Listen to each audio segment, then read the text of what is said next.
Hi friends, video অফিসে new requirement বিজ্ঞপ্তি প্রকাশিত হলো 2024-এ। তো চলো সেই বিষয়ে আজকে তোমাদের সাথে বিস্তারিত আলোচনা করা যায় কি কি বলেছে এই নোটিশে। তো ফার্স্টে দেখো, এটা একটা অফিসিয়াল নোটিশ দেখতে পাচ্ছ যে উপর দিকে তোমাদের মেমো নাম্বার এবং ডেটটা মেনশন করা রয়েছে। 25/7/2024 তারিখে নোটিশটি পাবলিশ করা হয়েছে। তো নোটিশ অনুসারে যেটা বলছে সেটা তোমাদেরকে আমি এখন দেখিয়ে দিচ্ছি, জুম করে দেখিয়ে দিচ্ছি তোমাদের। তো ফার্স্টে দেখো তোমাদের পোস্টটা কিন্তু মেনশন করা রয়েছে। তো যে পোস্টটা রয়েছে সেটা হচ্ছে প্রোটেকশন অফিসার। এটা তোমাদের কিন্তু বিডিও অফিস, ব্লক অফিসে কিন্তু নেওয়া হচ্ছে। আচ্ছা, ভ্যাকান্সি রয়েছে একটা, জেনারেলদের জন্য একটা। এজ লিমিট বলেছে তোমাদের 36, অর্থাৎ তোমাদের 36 বছরের বেশি যদি বয়স হয়ে থাকে তাহলে কিন্তু আবেদনটা করতে পারছো না। নট মোর দ্যান 36, তোমাদের 36 বছরের মধ্যে যদি বয়সটা হয়ে থাকে তাহলে কিন্তু তোমরা আবেদনটা করতে পারছো 1/1/2024 অনুসারে। আচ্ছা, তারপরে তোমাদের বলেছে এডুকেশন কোয়ালিফিকেশন। তোমাদের কিন্তু মাস্টার ডিগ্রি থাকতে হবে, সঙ্গে সোশ্যাল ওয়ার্ক বা হিস্ট্রি বা তোমাদের ইংলিশ বা জিওগ্রাফি এই সমস্ত বিষয়ের উপর যদি তোমাদের মাস্টার ডিগ্রি করা থাকে তাহলে কিন্তু তোমরা আবেদনটা করতে পারছো। এখানে কিন্তু মেনশন করা রয়েছে। আচ্ছা, এক্সপিরিয়েন্স তোমাদের সোশ্যাল ওয়ার্কের উপরে 3 বছরের যদি এক্সপিরিয়েন্স থাকে তাহলে খুব ভালো, তাহলে কিন্তু সেটা দিতে পারো, কারণ এক্সপিরিয়েন্স ছাড়া এই জবটা কিন্তু হবে না, এক্সপিরিয়েন্স কিন্তু তোমাদের লাগবে।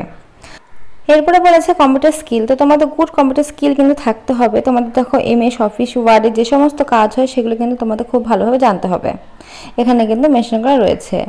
আচ্ছা, এর জন্য পার মান্থ কিন্তু তোমাদের স্যালারি দেওয়া হবে 12,000 টাকা। তো তোমরা এই পোস্টের জন্য কিন্তু পার মান্থ 12,000 টাকা স্যালারি পেয়ে যাবে। তো তোমাদের যদি এই সমস্ত কোয়ালিফিকেশন থেকে থাকে তাহলে কিন্তু তোমরা আবেদনটা করতে পারো। অনলাইনের মাধ্যমে ফর্ম ফিল আপ করতে পারো, যেটা এখন ফর্ম ফিল আপ কিন্তু স্টার্ট হয়ে গেছে। লাস্ট ডেট কবে আছে সবটা ভিডিওর মাধ্যমে বলবো। তো তোমরা এই জবটি পেয়ে যাবে ব্যাকওয়ার্ড ক্লাস, অর্থাৎ শিশু সুরক্ষা দপ্তরে কিন্তু এই কাজটা তোমরা পেয়ে যাবে। তোমাদের নিজস্ব যে ব্লক অফিস রয়েছে, বিডিও অফিস, সেই ব্লক বিডিও অফিসে কিন্তু তোমরা শিশু সুরক্ষা দপ্তরে কিন্তু এই জবটি পেয়ে যাবে। তো এখানে দেখো সবটা সুন্দরভাবে মেনশন করা রয়েছে এবং এজ রিল্যাক্সেশন কিন্তু রয়েছে, দেখতে পাচ্ছ এখানে 5 বছর এবং 3 বছরে তোমাদের এজ রিল্যাক্সেশন, যেমন প্রত্যেকটা ফর্ম ফিল আপের ক্ষেত্রে পেয়ে থাকো এই ক্ষেত্রেও কিন্তু তোমরা পেয়ে যাবে বয়সের ছাড়টা। আর এখানে দেখো তোমাদের সিলেকশন প্রসেসটা মেনশন করা রয়েছে। তো ফার্স্টেই বলে তোমাদের কিন্তু রিটেন টেস্টটা হবে। রিটেন টেস্টে তোমাদের সিলেবাসটা এখানে মেনশন করা রয়েছে। তো ফার্স্টে দেখো তোমাদের কিন্তু ভাগ ভাগ করে দেওয়া আছে, তোমাদের 30, তারপরে কম্পিউটার বেসিক টেস্ট তোমাদের 15 এবং ইন্টারভিউ কিন্তু 5। এই টোটাল কিন্তু তোমাদের পরীক্ষা হচ্ছে, যে পরীক্ষার মাধ্যমে কিন্তু তোমাদের রিক্রুটমেন্টটা করা হবে। তো ফার্স্টে তোমাদের রিটেন টেস্ট, তারপরে কিন্তু তোমাদের প্র্যাকটিক্যাল টেস্টের মাধ্যমে কিন্তু তোমাদের রিক্রুটমেন্টটা করা হচ্ছে। তো দেখো নিচের দিকে তোমাদের সুন্দরভাবে কিন্তু সবটা মেনশন করা রয়েছে। তো এটা শুধুমাত্র কিন্তু ইন্টারভিউর মাধ্যমে হবে না, যেহেতু রিটেন টেস্টের মাধ্যমে হবে, তাই জন্য কিন্তু তোমরা যারা অ্যাপ্লিকেশন করেছো তারা এখানে সিলেবাসটা আছে, সেই সিলেবাসটা কিন্তু খুব ভালোভাবে দেখে নেবে।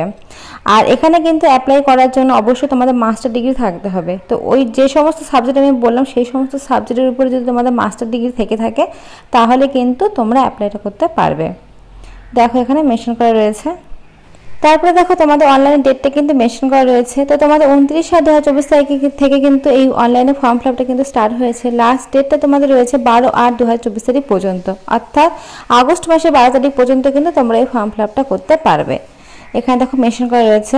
আর তোমরা এই ফর্ম ফিল আপটা যেহেতু অনলাইনে হবে, তাই অনলাইনে ফর্ম ফিল আপ করার সময় কিন্তু তোমাদের ভালোভাবে ফর্ম ফিল আপটা করতে হবে। ফর্ম ফিল আপ করার পরে তোমাদের এজ প্রুফ হিসেবে দেখো অ্যাডমিট কার্ড, তারপর কাস্টের কার্ড থাকলে সেটা কাস্টের কার্ড, তোমাদের মাধ্যমিক সার্টিফিকেট দেখে কিন্তু সবটা সুন্দরভাবে বসাবে। তারপরে তোমাদের লোকাল রেসিডেন্স হিসেবে তোমাদের ভোটার কার্ড, আধার কার্ড, রেশন কার্ড এই সমস্ত কিন্তু তোমরা দিতে পারো। তারপর তোমার একাডেমিক যে স্কোরটা রয়েছে, কত দূর পর্যন্ত তোমরা পড়াশোনা করেছো সেইটা দিতে পারো। তো এই সমস্ত কিছু দিবে, ছবি দিবে, সমস্ত কিছু দিয়ে কিন্তু সুন্দরভাবে ফর্ম ফিল আপটা করবে। ফর্ম ফিল আপটা করে কিন্তু অফিসিয়াল ওয়েবসাইট থেকে কিন্তু ওখানে সাবমিট অপশন রয়েছে, সাবমিট অপশনে কিন্তু ক্লিক করে দিলে কিন্তু তোমাদের সাবমিটটা হয়ে যাবে। তো এখানে দেখো সবটা সুন্দরভাবে মেনশন করা রয়েছে। তো বর্তমানে চলছে, তো তোমরা যারা যারা করতে চাও তাদের কিন্তু অবশ্যই করতে পারো, এই ফর্ম ফিল আপটা বর্তমানে হচ্ছে। তো ফ্রেন্ডস, আজকের মতো এইটুকুই। ভিডিওটা ভালো লাগলে অবশ্যই লাইক করো, আর এখন নতুন নতুন আমার পাওয়ার জন্য চ্যানেলটা অবশ্যই সাবস্ক্রাইব করে রেখো। আর এই বিষয়ে যদি কোনো রকম কোশ্চেন থাকে তাহলে অবশ্যই কমেন্ট বক্সে কমেন্ট করো, আমি অ্যান্সার দিয়ে দেবো। তো এখানে প্রত্যেকটা ডিটেলস কিন্তু খুব ভালোভাবে লেখা আছে, দেখতে পাচ্ছ। Thank you.